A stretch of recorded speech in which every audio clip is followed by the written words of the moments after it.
ಹೇ hi ಮತ್ತೆ ಎಲ್ಲರೂ ಆರಾಮಲ್ಲ.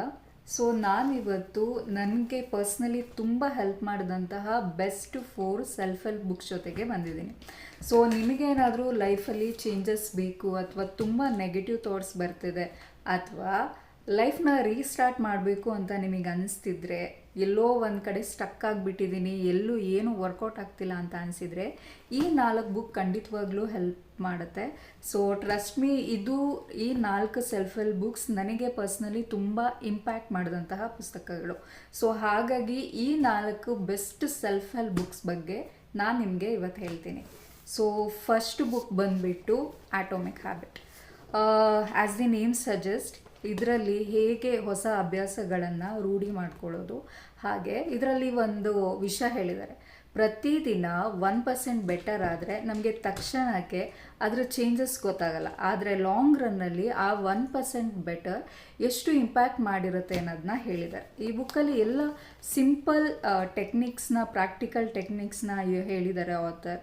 ಹೇಗೆ ಹೊಸ ಅಭ್ಯಾಸಗಳನ್ನ ಬಿಲ್ಡ್ ಮಾಡ್ಕೋಬೋದು, the science how habit works, ಹಾಗೆ ದಿನ 1% ಬೆಟರ್ ಹೇಗಾಗೋದು, ಹಳೆಯ ಅಭ್ಯಾಸಗಳನ್ನ ಅಂದರೆ ಏನಾದರೂ ಬ್ಯಾಡ್ ಹ್ಯಾಬಿಟ್ಸ್ ಇದ್ದರೆ ಅದನ್ನ ಓವರ್ಕಮ್ ಹೇಗೆ ಮಾಡೋದು. ಸೊ ನಿಮಗೆ ಯಾವುದಾದ್ರೂ ಹೊಸ ಅಭ್ಯಾಸ ಅಂದರೆ ಹೊಸದಾಗಿ ಒಳ್ಳೆ ಅಭ್ಯಾಸಗಳನ್ನು ರೂಢಿ ಮಾಡ್ಕೋಬೇಕು ಅನ್ನೋದೇನಾದರೂ ನಿಮಗಿದ್ರೆ ಆಟೋಮಿಕ್ ಹ್ಯಾಬಿಟ್ ಬುಕ್ ಮಾತ್ರ ನೀವು ಓದಲೇಬೇಕು. ಸೆಕೆಂಡ್ ಬುಕ್ ಬಂದುಬಿಟ್ಟು the power of positive thinking. ಈ ಬುಕ್ ಬಗ್ಗೆ ಅಂತೂ ನಾನು ಇನ್ಸ್ಟಾಗ್ರಾಮಲ್ಲಿ ರಿವ್ಯೂ ಕೂಡ ಕೊಟ್ಟಿದ್ದೆ. ಸೊ ಸಪೋಸ್ ನಿಮಗೆ ತುಂಬ ನೆಗೆಟಿವ್ ಥಾಟ್ಸ್ ಬರ್ತಿದೆ ಅನಿಸಿದರೆ, ಸೊ ಪಾಸಿಟಿವ್ ಯೋಚನೆಗಳೇ ಬರ್ತಿಲ್ಲ ಅನಿಸಿದರೆ, ಸೆಲ್ಫ್ ಡೌಟ್ಸ್ ಇದ್ದರೆ, ಕಾನ್ಫಿಡೆನ್ಸ್ ಇಲ್ಲದೆ ಇದ್ದರೆ ಈ ಬುಕ್ ನಿಮಗೆ ಖಂಡಿತವಾಗ್ಲೂ ಹೆಲ್ಪ್ ಆಗುತ್ತೆ. ಆ್ಯಂಡ್ ಇದರಲ್ಲಿ ಸ್ವಲ್ಪ ಸ್ಪಿರಿಚುವಲಿಟಿ ಬಗ್ಗೆ ಕೂಡ ಹೇಳಿದ್ದಾರೆ. ಹೇಗೆ ಒಂದು 5ರಿಂದ 10 ನಿಮಿಷ ದೇವರಿಗೆ ಪ್ರೇಯರ್ ಮಾಡೋದ್ರಿಂದ ಏನೆಲ್ಲ ಚೇಂಜಸ್ ಆಗುತ್ತೆ, ಆಮೇಲೆ ಪಾಸಿಟಿವ್ ಆಗಿ ಥಿಂಕ್ ಮಾಡೋದ್ರಿಂದ ಏನೆಲ್ಲ ಒಳ್ಳೆಯದಾಗತ್ತೆ, ಹೇಗೆ ನಿಮ್ಮ ಕಾನ್ಫಿಡೆನ್ಸ್ನ ಬಿಲ್ಡ್ ಮಾಡ್ಕೊಳ್ಳೋದು, ಹೇಗೆ ನಿಮ್ಮ ನೆಗೆಟಿವ್ ಮೈಂಡ್ಸೆಟ್ನ ಆ ಹಳೆ ಪ್ಯಾಟ್ರನ್ನ ಬ್ರೇಕ್ ಮಾಡಿ ಪಾಸಿಟಿವ್ ಆಗಿ ಯೋಚನೆ ಮಾಡೋ ಥರ ನಿಮ್ಮ ಬ್ರೈನ್ಗೆ ಹೇಗೆ ಟ್ರೈನ್ ಮಾಡ್ಬೋದು, ಹಾಗೆ ಬರೀ ಪಾಸಿಟಿವ್ ಆಗಿ ಯೋಚನೆ ಮಾಡೋದ್ರಿಂದ ಏನೆಲ್ಲ ಒಳ್ಳೆಯದಾಗತ್ತೆ ಅನ್ನೋದನ್ನು ಈ ಬುಕ್ಕಲ್ಲಿ ನಿಮಗೆ ಎಕ್ಸ್ಪ್ಲೈನ್ ಮಾಡಿದ್ದಾರೆ. ನೀವೇನಾದರೂ ಕಂಪ್ಲೀಟಾಗಿ ನೆಗೆಟಿವ್ನೇ ಯೋಚನೆ ಮಾಡ್ತೀನಿ, ಯಾವಾಗಲೂ ವರ್ಸ್ಟ್ ಸಿನಾರಿಯೋಸೇ ತಲೆಯಲ್ಲಿ ಬರುತ್ತೆ ಅಂದರೆ ನೀವು ಈ ಬುಕ್ ಅಂತೂ ಖಂಡಿತವಾಗ್ಲೂ ಓದಲೇಬೇಕು. ಇದು ನನಗೆ ಎಸ್ಪೆಷಲಿ ತುಂಬ ಇಂಪ್ಯಾಕ್ಟ್ ಮಾಡಿದಂತಹ ಪುಸ್ತಕ. ಸೊ ನಾನು ಯಾರಾದರೂ ಸ್ವಲ್ಪ ಆ್ಯಂಗ್ಸೈಟಿ ಇರೋರು, ಡಿಪ್ರೆಷನಲ್ಲಿರೋರು ಇದ್ದರೆ, ತುಂಬ ಕಷ್ಟ ಆಗ್ತಿದೆ ಅಂತ ನಿಮಗೆ ಇವಾಗ ಅನಿಸಿದರೆ ಕರೆಂಟ್ ಸಿಚುವೇಶನ್, ಸೊ ಈ ಬುಕ್ ನಾನು ನಿಮಗೆ ರೆಕಮೆಂಡ್ ಮಾಡ್ತೀನಿ. ದಯವಿಟ್ಟು ಓದಿ, the power of positive thinking.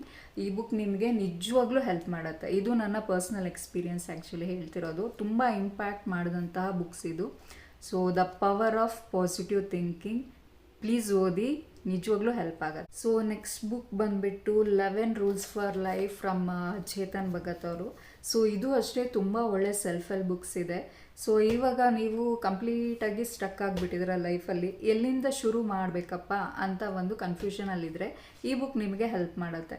So ಈ ಬುಕ್ಕಲ್ಲಿ ಫಸ್ಟಿಂದನೂ ಅಂದರೆ ಎಮೋಷನ್ಸ್ನ ಹೇಗೆ ಕಂಟ್ರೋಲ್ ಮಾಡ್ಕೋಬೋದು ಅನ್ನೋದನ್ನ ಹೇಳಿದ್ದಾರೆ. ಆಮೇಲೆ ಫಿಟ್ನೆಸ್ ಎಷ್ಟು ಇಂಪಾರ್ಟೆಂಟ್, ಚೀಪ್ ಡೊಪಮೈನ್ನ ಅವಾಯ್ಡ್ ಮಾಡೋದು ಹೇಗೆ, ಅಂದರೆ ಸೋಷಿಯಲ್ ಮೀಡಿಯಾ ಜಾಸ್ತಿ ನೀವು ಯೂಸ್ ಮಾಡ್ತಿದ್ರೆ, ತುಂಬ ಸ್ಕ್ರೀನ್ ಟೈಮಿಂಗ್ ಇದ್ದರೆ ಅದನ್ನ ಅವಾಯ್ಡ್ ಮಾಡೋದು ಹೇಗೆ. ಆಮೇಲೆ ಹಾರ್ಡ್ ವರ್ಕ್ ಅಂತ ಅಂದ್ಕೊಂಡಿದ್ರೆ, ಅಂದರೆ ಯಾವುದಾದ್ರೂ ಕಷ್ಟಕರ ಕೆಲಸನ ಮಾಡೋದನ್ನ ನೀವು ಅವಾಯ್ಡ್ ಮಾಡ್ತಿದ್ರೆ ಅಂಥ ಕೆಲಸಗಳನ್ನು ಫಸ್ಟ್ ಹೇಗೆ ಮಾಡ್ಬೋದು ಅನ್ನೋದನ್ನ ಹೇಳಿದ್ದಾರೆ.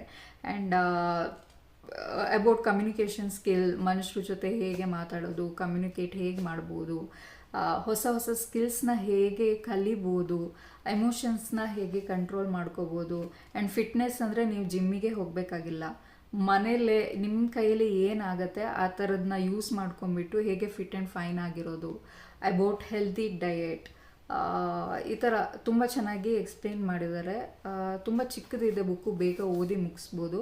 ಇದು ಕೂಡ ತುಂಬ ಇಂಪ್ಯಾಕ್ಟ್ ಮಾಡಿದಂಥ ಬುಕ್ಕು ನನಗೆ.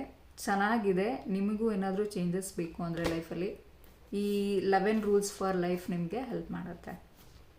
ಸೊ ನೆಕ್ಸ್ಟ್ ಬುಕ್ ಬಂದುಬಿಟ್ಟು how to win friends and influence people. ಇದು ತುಂಬ ಹಳೆ ಬುಕ್, ಆದರೆ ಬೆಸ್ಟ್ ಬುಕ್ಕು.